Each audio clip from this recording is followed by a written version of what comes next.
Ano par, iniisip mo na kung saan mo dadalhin yung jowa mo ngayong weekend. Kung wala ka pa rin naiisip na lugar para sa itong video na to par, bagong campsite sa Marilake na siguradong mai enjoy nyo ng jowa mo. Syempre hindi lang to para sa mga magjowa, pati na rin sa mga grupo. Ano pa hinihintay nyo? Tara, camping tayo. 3:30 AM ako umalis ng bahay mga par. Bali, 3 motor kami, kasama ko si Royce, pati na rin si Jeff. Usapan namin sa may Cubao na kami magkikita. Dito na ako dumaan sa may EDSA para mabilis. Maluwag naman yung kalsada kapag madaling araw. Nauna lang ako sa kanila ng kaunti, siguro mga 1 hour.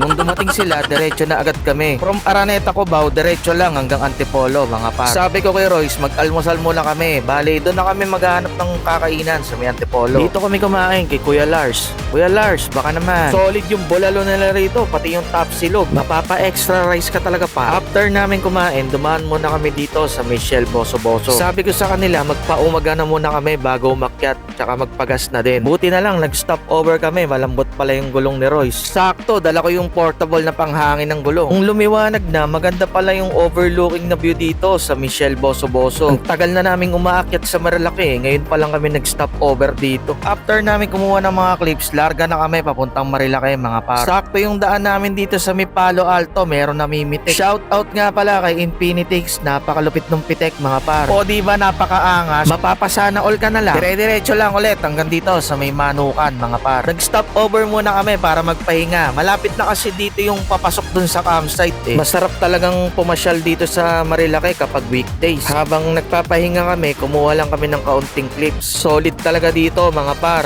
Matatanggal talaga yung stress mo sa buhay. After namin makapagpahinga, larga na kami papasok dito sa may campsite. Maganda naman yung mga dadaanan nyo dito mga par. At saka walang human toll gate dito. Nung nandito na kami sa may entrance ng campsite, naghubad na muna kami ng mga sapatos. Meron kasing tatawirin na ilog, pero mababaw lang naman to mga par. Sabi nung stop nung campsite, kaya naman daw ng motor to mga par. Shoutout nga pala kay kuya dun sa stop nung campsite. Sobrang bait niya, tsaka i-assist niya talaga kayo mga par. Paminsan-minsan naman, isabak nyo din yung mga motor nyo sa ganitong adventure. Mukha lang siyang mahirap, pero pag nandyan na kayo, masaya rin naman mga par. After ng mahirap na biyahe, sigurado namang mapapawi lahat yan kung ganito kaganda yung view mga par. Setup ka lang ng duyan, talo-talo na yan. Plano namin mag-overnight dito mga par. Nagbaon lang kami ng tent tsaka duyan. Maraming malilim na spot dito na pwede nyong pagtayuan ng tent mga lodi. After namin makapag-setup ng tent at tsaka ng mga duyan, in-enjoy muna namin yung view ng campsite mga lodi. Nang nakapagpahinga na kami, naganda na kami ng mga kakainin namin para sa tanghalian. Nag-ihaw lang kami ng tilapia pati ng hotdog. Gumawa na rin kami ng sausawan tsaka bumili na rin kami ng itlog na maalat. Ang sarap din ng ganitong banding, di ba mga par? Yung tipong tamang luto lang kayo lahat, tapos kakain ng sabay-sabay, sabay kwentuhan, tawanan, kaya pati yung paglipas ng oras, hindi nyo na namamalayan. Sobrang solid dito sa Marilake Camp. Sa halagang 500 pesos na overnight, may enjoy nyo na yung buong campsite. Walang signal dito mga idol. Pero ang agandahan dito, free wifi. Hindi lang siya basta-basta wifi mga par. Starlink lang naman ang gamit nila dito. Bukod doon, naka-mesh pa ang buong campsite. Kaya kahit saan ka pumunta, siguradong hindi ka mawawalan ng connection. Kaya kung may online transaction ka or online job, swak na swak sa'yo tong campsite na to. Pagdating naman sa security, safe na safe kayo kasi meron ditong CCTV. Pagdating naman sa comfort room, malinis at maluwag. Bukod doon, malakas din ang tubig. Hindi kayo maboboring ng jowa mo dito dahil may mga activity din dito. Pwede kayong maglaro dito ng archery, volleyball, badminton, at soon magkakaroon na rin dito ng airsoft mga idol. Sinubukan nga nila Royce laruin yung archery. Malupit pala talagang papanato si Royce. Tinalo pa si Cubido, sobrang galing, bullseye. Basic na basic, napakaangas.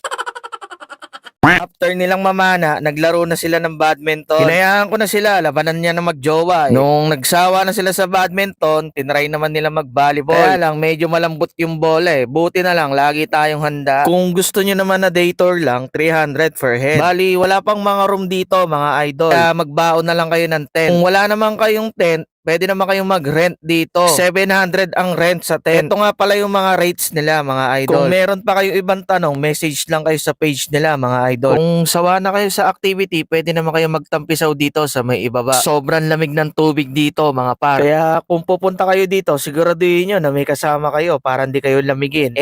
Nung pahapon na, nagdatingan na yung mga ibang guests. Kung mag-overnight naman kasi kayo, maganda talaga pumunta dito ng pahapon. Kaya din ng kotse yung daan dito, basta hindi hindi naka-lowered. Shoutout nga pala kay Sir Gerald, sobrang maasikaso at sobrang bait. Basta meron dumarating na guest, agad-agad naman niya talagang ina-assist. Nung gumabi na, nag-set up lang kami ng bonfire dito sa may gilid namin. Grabe mga par, sobrang lamig dito. Kaya kung pupunta kayo, huwag niyong kalimutan na magbaon ng kumot. Sa sobrang lamig, hindi ako nakatulog na maayos kasi sa duyan lang ako natulog eh. Tapos wala pa akong baong kumot. Kaya ano pa hinihintay nyo? Dalhin mo na yung jowa mo dito at ang buong tropa. Like, follow and share lang sa Facebook mga idol. At subscribe naman sa YouTube ko mga par. Hanggang sa susunod na vlog na lang ulit no mga par. Maraming salamat. Bye bye.